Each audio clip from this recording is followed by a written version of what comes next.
The sky over Vortalis Prime was a burning shade of violet, choked with smoke and dying stars. The screams of the native Tolari echoed across the metal canyons of their cities as the Zarketh Empire marched across their world with plasma rifles and war beasts bred only for destruction. The Galactic Union had declared neutrality. As always, no one interfered in internal planetary conflicts. It was protocol, it was politics, and it was absolute cowardice. The Tolari were peaceful, technologically behind, spiritually advanced but militarily useless. They stood no chance. The Union watched from orbit, silent, observing, recording, but never stepping in, because no one was supposed to interfere, until Earth did. 2 standard days after the first Tolari capital was reduced to rubble, the Zarketh fleet began receiving strange pings on their long-range radar. Unfamiliar signatures, fast, coordinated, from outside the local system. The Zarketh assumed it was Union tech, maybe another fleet sent to observe. But the pings kept multiplying. Hundreds, then thousands. Ships began appearing just outside Vortalis Prime's orbit, sleek, dark-hulled, bristling with weaponry. No warning, no communications, just presence. Then the message came, one transmission, blasting through every frequency. "This is Admiral Leon Voss of the Earth War Fleet. Vortalis Prime is under our protection. Withdraw immediately, or you will be fired upon." The Zarketh didn't laugh. They didn't mock. They froze. Because Earth wasn't part of the Union, not anymore. They'd left the Council a decade ago, citing bureaucracy and moral rot. Everyone thought they'd gone back to their little blue marble, licking wounds and arguing politics. No one had seen Earth's military in years. They were assumed dormant. But humans never went dormant. They prepared. Admiral Voss's face was a grim mask on every Zarketh screen, scarred, gray-eyed, and pissed off. Behind him, footage showed rows of Earth's newest battlecruisers, massive ships with cannons designed to punch holes in planets, not just other ships. Each vessel named for an ancient warrior, philosopher, or war crime the galaxy thought extinct. The Zarketh hesitated. For the first time since conquering the outer systems, they blinked. "Earth has no stake in this world," came the Zarketh commander's reply. "This is a sanctioned occupation." Voss didn't even flinch. "That's not how we see it." Then Earth fired. The first salvo vaporized half the Zarketh's front line before they even had shields up.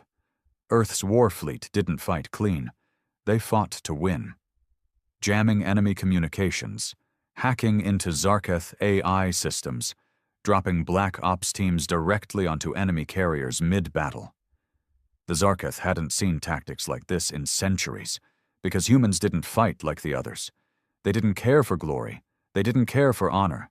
They fought dirty. They fought smart. And they fought angry. The Tolari watched from the ground as strange dark ships screamed through the clouds and lit up the sky like angry gods. Some wept, some prayed. Others simply stared, unable to process what they were seeing. Earth, this forgotten backward species from a mid-tier system, was taking on one of the largest empires in the galaxy. And they were winning. In orbit, the battle turned from resistance to retreat. Zarketh ships tried to jump out, only to be caught in Earth's gravity wells, pulling them back in like prey caught in a hunter's trap.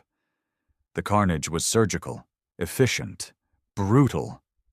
Down on the surface, Tolari elders gathered in their temples, trying to understand what was happening. Why humans, creatures they barely knew, had come for them. There was no answer. No divine prophecy. No secret alliance. Just one stubborn species that couldn't sit still and watch injustice happen. Later that night, as the last Zarketh dreadnought burned in orbit, Admiral Voss stood on the bridge of the ISS Vengeance and said quietly, "No one was supposed to interfere." But someone had to, and Earth had volunteered. The days that followed were silent, but not peaceful. The battlefield that once circled Vortalis Prime had turned into a graveyard of Zarketh wreckage, floating husks drifting in cold orbit. Earth's war fleet held position, dozens of ships like shadows across the stars. They didn't speak, they didn't negotiate, they only cleaned up what they destroyed. Inside the Tolari cities, survivors emerged from underground shelters. Buildings were gone, temples turned to ash, families shattered. Yet when they looked skyward, they saw protection, not gods, not angels, but something strangely more comforting. Humans. Tolari history had no record of Earth, barely a mention in Union archives. Just another loud, restless species that had once begged for entry into the Galactic Union and had been granted probationary status. They were considered primitive, violent, unrefined, but they'd remembered the Tolari when no one else did. A young Tolari girl named Kalin wandered the ruins of her town, holding her brother's hand. They were looking for food, or at least something edible among the scorched stone. When a shadow fell over them, they froze. The fear was instinct by now. Zarketh patrols had done unspeakable things to families like theirs, but it wasn't Zarketh. A tall, armor-plated human stepped forward from the smoke, helmeted, rifle slung across the back. The insignia on the chest read, "Earth Space Marines, Alpha Team." The soldier knelt down slowly, removing his helmet. His face was scarred, his expression tired but kind. He pulled a ration pack from his belt and handed it to Kalin without a word. She didn't move at first, just stared. Then she grabbed it and ran. Back on the ISS Vengeance, Admiral Voss was meeting with his staff. "We need to be careful," he said. "Union eyes are watching, and they're not happy." "They'll threaten sanctions," replied Commander Ryu, his second-in-command. "Maybe blockade one of our colonies." Voss laughed without humor. "Let them try. We've got tech they don't even know we've built. And they lost the moral high ground the day they stood by and watched this genocide." Another officer, Lieutenant Sanders, spoke up. "Sir, we're getting strange chatter from Union diplomats. They're accusing us of violating multiple interplanetary neutrality laws. Some say the Tolari weren't even a recognized sovereign race." Voss leaned forward. "Tell them to go to hell and prep another relief drop. These people need food, not politics." But it wasn't just Union politicians who were angry. The Zarketh weren't done. 2 systems away, High Warlord Kresh of the Zarketh Empire stood aboard his flagship, the Dominator. The loss at Vortalis Prime was being called a setback by the press, but he knew better. It was a humiliation, a challenge, and to be challenged by humans, a species the Zarketh once mocked as biological vermin, was unacceptable. He ordered the assembly of a retaliatory fleet, 30 carriers, 8 dreadnoughts, and 1 experimental weapon, the Maw of Azarok, a planetary eraser banned by the Union but built in secret. The message was clear.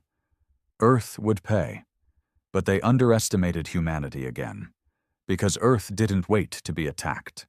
It struck first. 2 days before the Zarketh fleet launched, Earth's covert units dropped onto their forward supply moons. No grand invasion, no announcements, just sudden chaos, explosions, data wiped, fuel silos rigged to detonate, military-grade viruses corrupting navigation software. By the time the Zarketh flagship received the signal, half their supply chain was gone. Their fleet could launch, but they'd run out of fuel within days. It wasn't war the way the Zarketh knew it. It was chess, and Earth was already 5 moves ahead. Meanwhile, Admiral Voss opened a secure channel, not to the Union, not to the Zarketh, but to every other race in the galaxy watching the chaos unfold. His face, worn and unshaken, appeared on thousands of screens. "We're not here for conquest. We're not here to police your laws. We're here because someone had to be.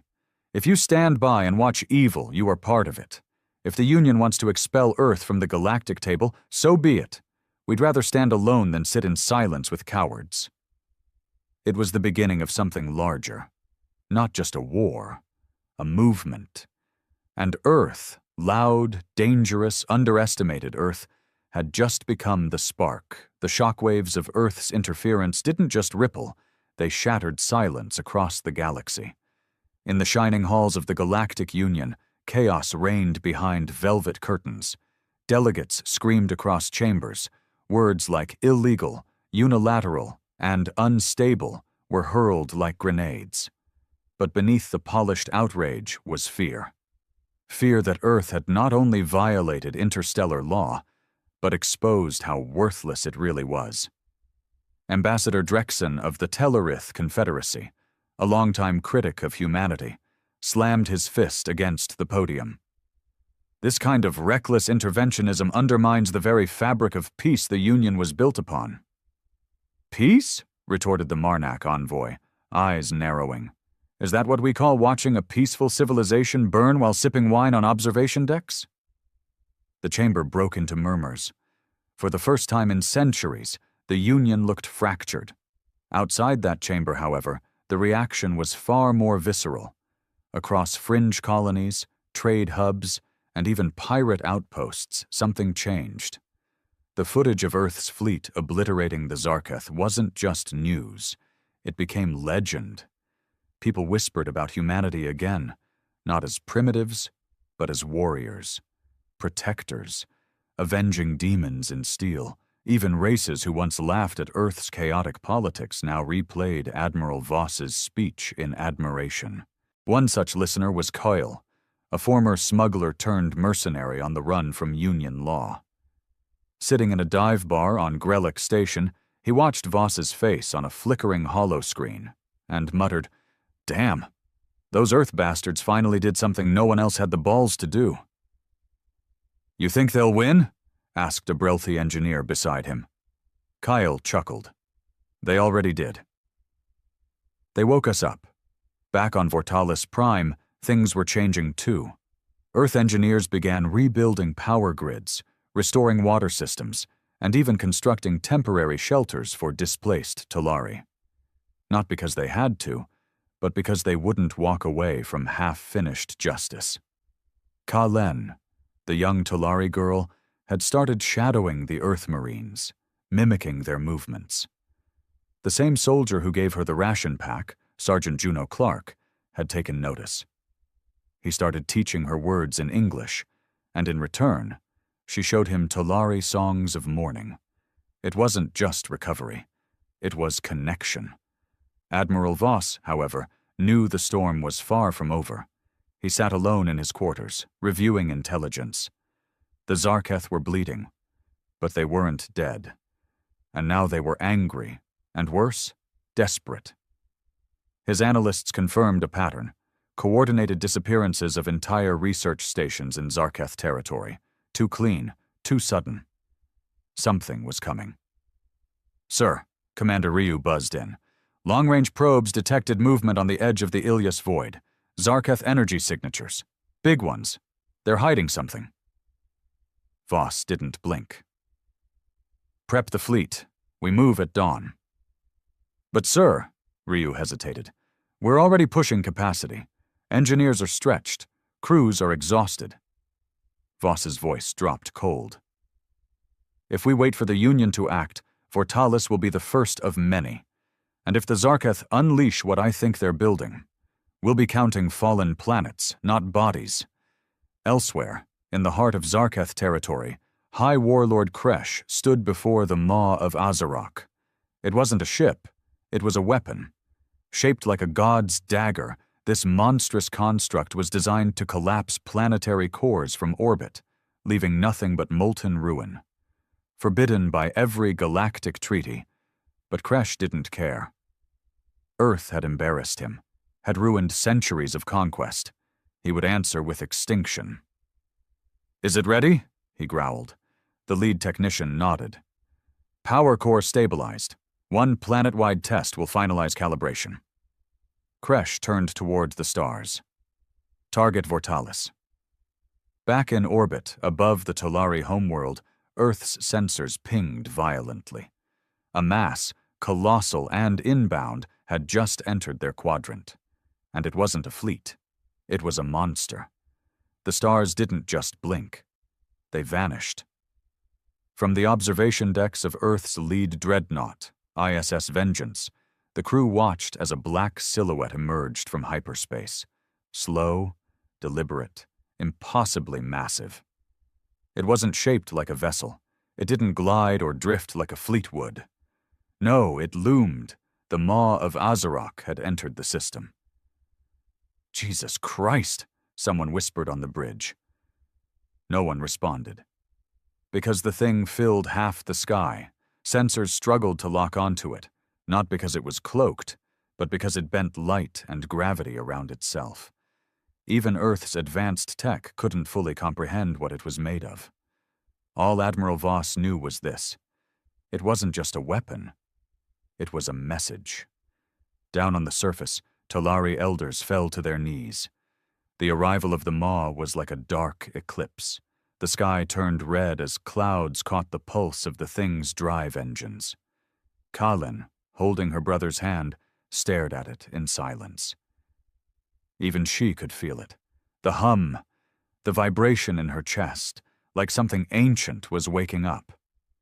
Onboard Vengeance, the bridge was chaos. Alarms screamed. Commanders barked coordinates and scrambled fleets into defensive formation. But nothing felt right. The maw wasn't behaving like a ship. It wasn't powering weapons. It wasn't launching fighters. It was just there.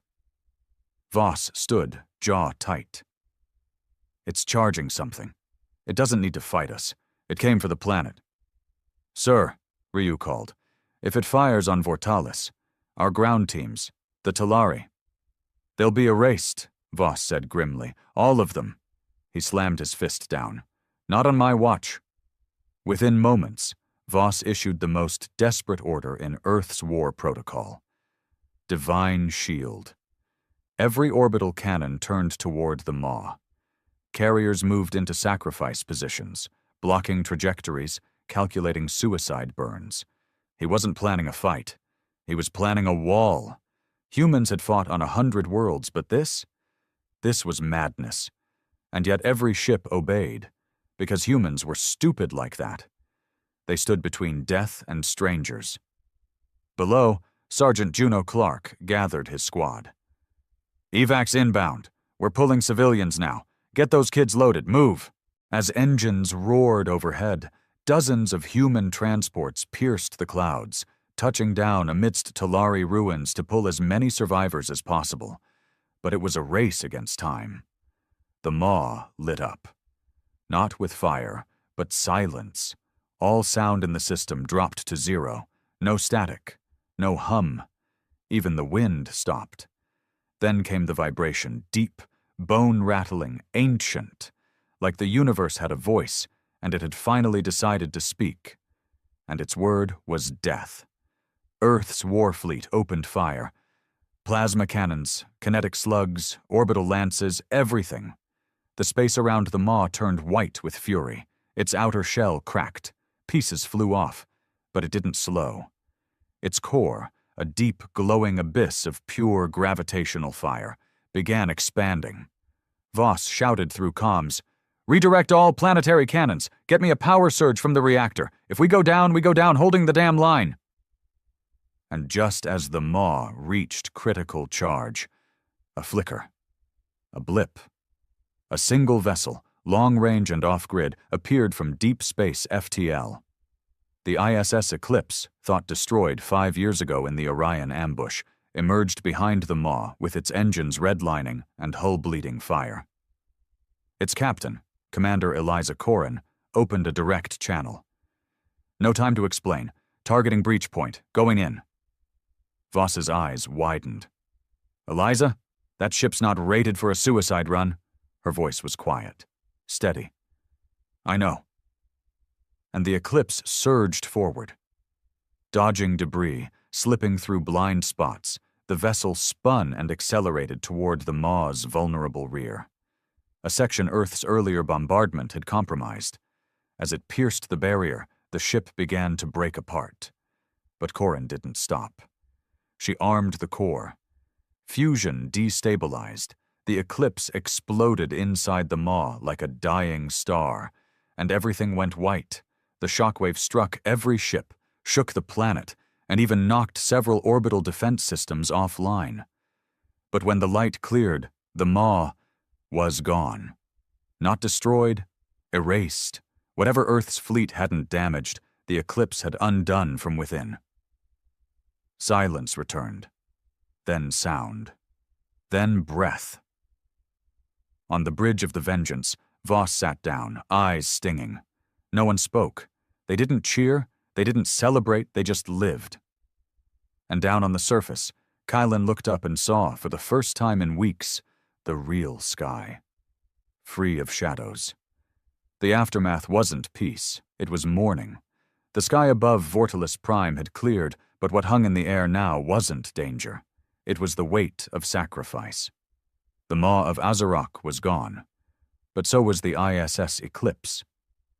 Commander Eliza Corrin's name would be etched into the history of two worlds, Earth and Vortalis, as the woman who flew into a god's mouth and closed it from the inside. In the Union's core sectors, the event was impossible to ignore. News feeds were flooded with raw footage, Earthships shielding alien civilians, Marines dragging injured Tolari through burning ruins, children cradled in armored arms as missiles lit the horizon. And of course, the last transmission from Corrin before her ship disappeared into the Maw's breach. I wasn't raised to look away. It was played on repeat across thousands of worlds. The narrative shifted. Fast. No longer were humans just reckless or unpredictable. They were something far more dangerous to the Union's careful apathy. Inspiring. Out in the Midbelt colonies, where miners had begged for Union help against smugglers and slavers, protests broke out. "Where was the Union when we needed saving?" they shouted. "Earth fights for others. Why won't you fight for us?" And in the halls of the Union Council, that fear turned to strategy. They tried to discredit Earth. Claimed the Maw was never real, that the Zarketh threat was exaggerated, that Earth's videos were emotionally manipulative war propaganda. But even some of their own ambassadors didn't believe it anymore. On Vortalis, Earth's ground teams didn't leave. They stayed, built, rebuilt. They cleared rubble, planted food, and trained young Tolari in survival, even defense. They didn't turn it into a colony. They didn't put up a flag. They just did what no one else would. Help. Kaylin watched the humans with quiet fascination. She carried her translator device everywhere now and asked Juno Clark 100 questions a day. Why do humans fight so much? Juno had to think about that one. We don't like being told who's worth saving and who isn't. She nodded, as if that answer explained war itself. Later that week, a Tolari ceremony was held. Hundreds of survivors gathered in the rebuilt amphitheater beneath the cliffs of their sacred valley. A massive stone tablet was unveiled, names carved in both Tolari and Terran glyphs. The names of the fallen. Eliza Corrin's name was carved first. Admiral Voss stood among the crowd, but did not speak. He didn't need to. The way the Tolari looked at him said everything. Respect, gratitude, and a growing sense that humanity wasn't just another race in the stars. They were protectors and threats, because far beyond the edge of known space, in the shadow sectors where exiled factions and warlords lingered, the legend of Earth's warfleet was spreading like wildfire. In smoke-choked bars and warship hangars, alien mercenaries told stories of humans who could hack dreadnoughts mid-battle, of Marines who injected combat stimulants that made them fight even with broken bones, of captains who stared down extinction without blinking. Most thought the stories were exaggerations, but not all. On the edges of the outer spiral, a message was sent through encrypted channels to a hidden enclave of Zarketh survivors. It read, "We know what Earth is now. But they've revealed their hand too soon. If they want to interfere, let's make sure they die with the ones they protect." Plans were already moving. Meanwhile, back on Earth, the population was divided. Some hailed Voss and the fleet as heroes, demanding the official creation of the Earth Defense and Liberation Force as a permanent entity. Others feared the consequences. They asked whether humanity had just invited the galaxy's wrath upon itself. At a private ceremony, Voss stood before the United Terran Assembly and addressed them for the first time since returning from Vortalis. "I didn't go to war for politics. I didn't defy the Union for applause. I did it because I couldn't sleep knowing a world was dying while we sat in silence. If that's a crime, then I'll wear the cuffs myself." The room went dead silent. And then, slowly, a standing ovation. Because somewhere deep down, even those who feared war understood the truth. Humanity had changed, and the galaxy would never forget that Earth had been quiet, until it wasn't. The storm didn't end with victory, it just changed shape. Weeks after the battle, as the fires on Vortalis Prime faded into quiet reconstruction, Earth's war fleet began withdrawing. Slowly, cautiously. They left behind defense satellites, autonomous drones, and 2 orbital platforms to assist the Talari in rebuilding. But they couldn't stay forever. Or so they thought. Because something else had begun. Refugees, not just Talari but others, from scattered worlds abandoned by the Union, from planets caught between criminal syndicates and indifferent lawmakers. They'd seen the broadcasts, heard the stories. Earth helped, Earth fought. And now Earth was being treated like a myth, like an answer. Admiral Voss watched from the command tower of orbital platform Hezekiah as refugee ships began arriving, battered and overcrowded, civilians from 6 different species, carrying little more than faith in a war fleet they barely understood. He turned to Commander Ryu. "This wasn't supposed to happen." Ryu just nodded. "But it has. And it wasn't just refugees, volunteers too, engineers from fractured worlds, disillusioned Union officers, even smugglers who'd grown tired of selling poison to desperate colonies. They all came, asking the same thing. Where do we sign up?" Voss didn't know what to call it. Not yet. It wasn't an empire. Earth didn't conquer. It didn't demand loyalty. It earned it. Down on Vortalis, Kalen had become a symbol. The little Talari girl who'd survived occupation and now walked among armored Terran soldiers like she belonged there. She'd begun learning to read English. She wore a badge with Earth's insignia, gifted by Juno Clark himself. She wasn't just surviving anymore. She was learning to lead, and elsewhere, far from hope, a shadow moved. In a cold station orbiting a dying star, High Warlord Kresh stood in the darkness, watching footage of the Maw's destruction. Again, and again. Each time, he paused at the exact second the eclipse ruptured inside the core. He didn't blink, didn't speak.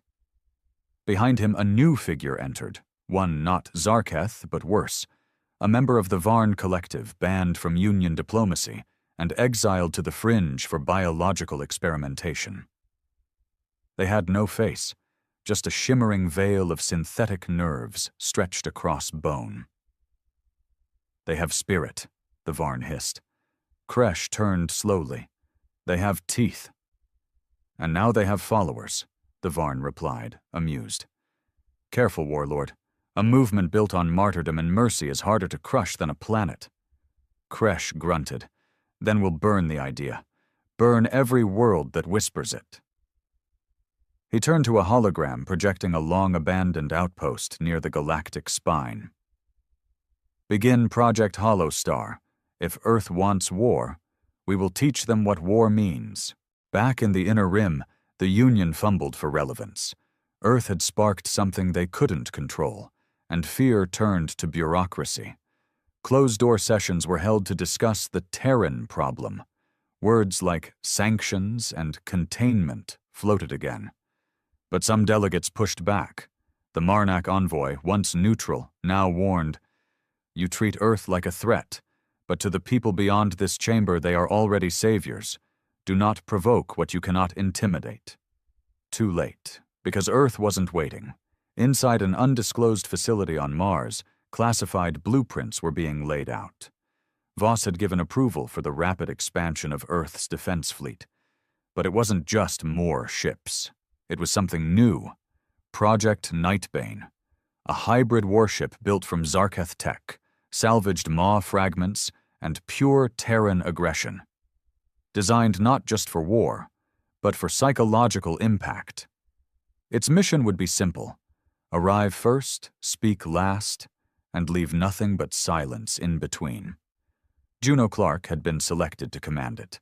When asked why, he answered simply, "Because someone needs to be the shadow that follows the scream." Voss watched him leave with quiet pride. Earth hadn't set out to build an army. But now, it had become the galaxy's first true rebellion, and the spark was spreading. The galaxy didn't sleep anymore. Every outpost, every fringe colony, every backwater planet once ignored by the Union had begun to whisper the same name: Earth. The word passed like contraband through spaceports and refugee shuttles, muttered with awe, sometimes fear, always hope. Where Earth's ships had gone, silence turned to resistance. Where they hadn't, the people waited, prayed, or prepared. And then the retaliation began. It started small. Communications blackouts in Terran-aligned systems, trade routes mysteriously collapsing, and Union inspection ships rerouted to delay Earth supply lines. But it didn't stay small. 2 weeks after the destruction of the Maw, the Zarketh struck again. Not with a fleet, with something else. On the mining colony of Ferrix 9, Earth engineers had only just completed repairs to a shield generator when the atmosphere screamed. Literally. A sonic pulse blasted from deep orbit, killing every unprotected life form within seconds. The survivors, those with Terran-grade ear implants, described it as a scream that wanted to be heard forever. The pulse originated from an object the size of a dropship, but made of organic crystal and covered in what scientists called neural filament, a bioweapon, alien and wrong. When Earth sent recovery teams, the object exploded into spores, some of which burrowed into the station's systems and tried to rewrite the AI. They barely got out alive. This was no longer war. It was infection. Admiral Voss called an emergency assembly on Mars. Every allied species who had joined Earth's cause, now unofficially known as the Free Stars Pact, sent representatives, some old, some young, all afraid. Voss stood before them in the war chamber, no longer the careful strategist, but a man changed by the responsibility of the future. "We're not just fighting the Zarketh anymore," he began. "They've allied with something older, something broken, and it doesn't want territory, it wants silence, it wants extinction, and we're in the way." A Marnak general spoke up. "You believe this new weapon is sentient?" "I believe it's worse," Voss said. "I believe it doesn't care if it is." While the Free Stars Pact scrambled for strategy, Project Nightbane was completed in orbit around Jupiter. The ship wasn't just advanced, it was terrifying. Built with a sleek obsidian hull laced with Zarketh bone armor, it pulsed faintly, almost like it breathed. Instead of a nameplate, it had only a single etched phrase across its flank in ancient Earth Latin, Fiat Tenebrae, "Let there be darkness." Juno Clark boarded it with a crew of multi-species volunteers, humans, Marnak, Talari, and even 2 exiled Varn defectors. They didn't salute, they didn't chant, They simply nodded, because by now they understood. They weren't saviors. They were the knife in the dark. Their first mission came within days. A black site near the dead system of Vask-Tur reported to be manufacturing screamtech weapons similar to Ferrix 9. It was deep in former Zarketh territory, supposedly abandoned. It wasn't. As Nightbane exited Warp, it was met with silence, then singing. Not music, voices, children's voices. The crew froze. The bridge was filled with transmissions that had no source, all mimicking voices from crew members' pasts. Lost friends, dead siblings, old commanders. The ship's AI flagged it immediately as cognitive mimic warfare, an attack on the mind. Clark didn't flinch. He ordered all comms cut, switched control to neural link interface, and gave a single command. Target the anomaly, burn it. Nightbane opened fire, not with cannons, but with something new. A blacklight lance that disrupted biological tech, melting neural code into static. The black site didn't explode. It screamed, then folded in on itself like a dying thought. Silence returned. Clark exhaled, slowly. Next target. Earth wasn't just defending anymore. They were hunting. It didn't end with a battle. It ended with a choice. Months had passed since Earth's first intervention. In that time, war had become background noise across the stars. Fleets moved like shadows. Alliances formed in secret, and the Free Stars Pact grew from a desperate few into a force capable of reshaping the galaxy. But the cost was steep. Whole sectors lay in ruin. Dozens of refugee planets now relied on Earth's convoys just to eat. Every new ally Earth gained was another reason for its enemies to tighten the noose. And behind all of it, something worse was stirring. They called it the Hollow. Not quite Zarketh, not quite Varn. A result of something far older than either. Perhaps a forgotten experiment or a dormant intelligence, finally awakened by Earth's defiance. Whatever it was, it had no ships, no flag, just presence, creeping through old Zarketh tech, hijacking failed Union AI, whispering through broken satellites. It was spreading. Project Nightbane's most recent encounter with it was nearly fatal. The ship had disabled a rogue orbital relay infected with hollow code. But in doing so, it triggered a deep mind virus that locked the ship's AI in a logic loop. For 6 hours, the Nightbane drifted, unresponsive, until Clark himself overrode the system by hardwiring his own neural path into the core. He barely survived. But he left the virus intact, encased in a containment field, and brought it back to Mars.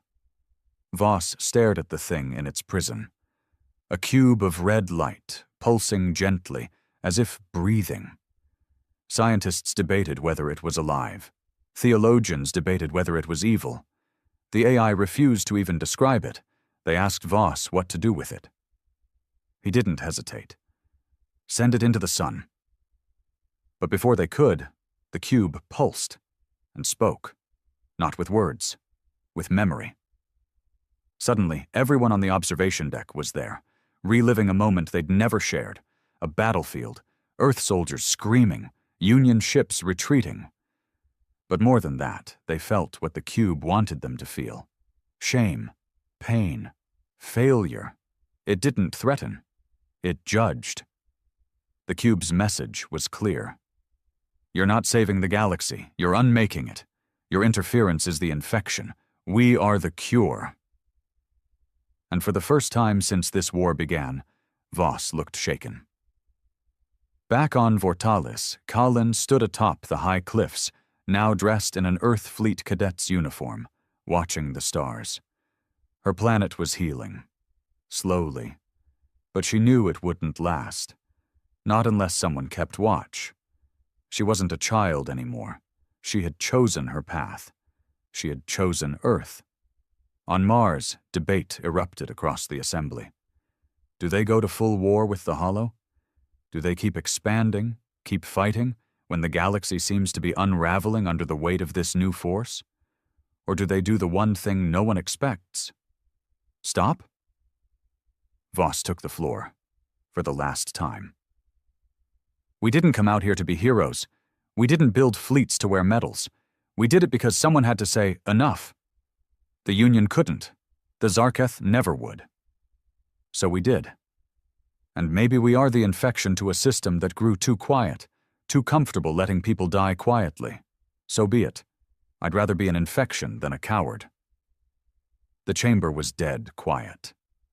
Then, slowly, one by one, the delegates of the Free Stars Pact stood, and Earth made its final move, a declaration, not of conquest, not of war, but of presence. Earth would remain, it would fight, it would stand, wherever the galaxy needed someone to stand, against tyrants, against monsters, even against ghosts. And if the stars wanted to burn them for it, then Earth would burn, loud, defiant, unbroken, because no one was supposed to interfere. But Earth did, and now nothing would ever be the same again.